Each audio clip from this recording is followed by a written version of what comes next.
Our mission is to get them all out.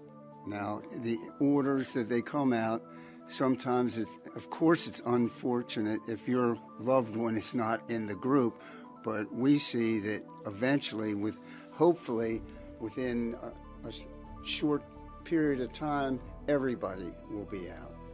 So I wasn't in a position to pick and choose who got out. I made suggestions.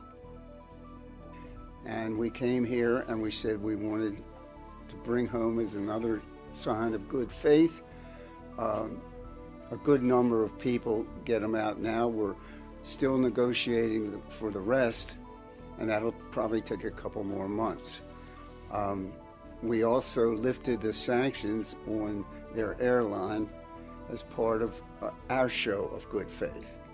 So that's where we are right now. I think that will be months, not years. So I can't tell you exactly at all. But so far, things are moving quite quickly. This whole thing started this year since President Trump got in office. He's been very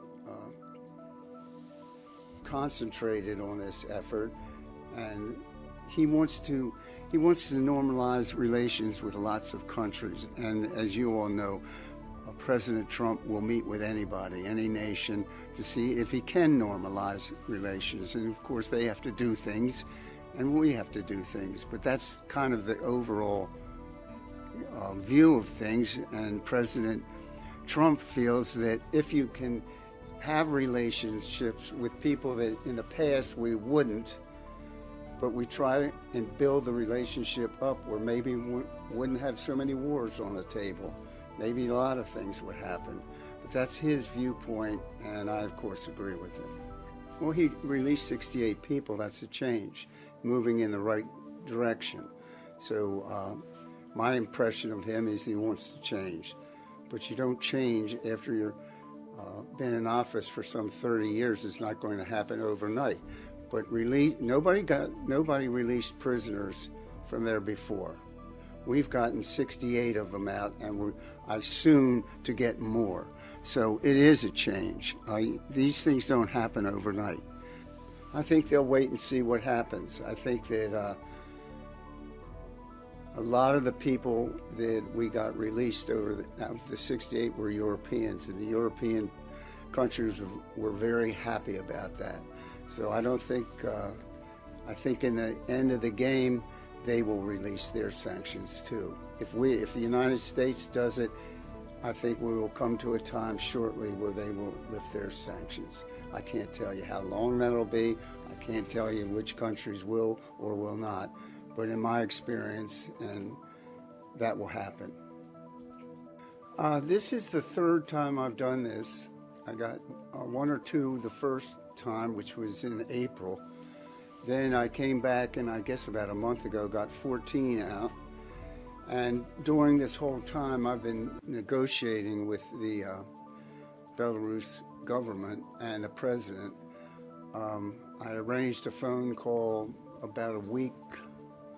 It was right, the President of the United States was on his way to Alaska to meet with Putin, and I arranged to have a telephone call between Lukashenko and President Trump from Air Force One.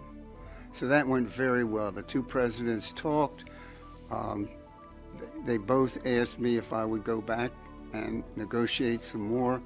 President Trump wants to get we don't know the numbers, but people use the number 1,300. To get all 1,300 back out of the prison.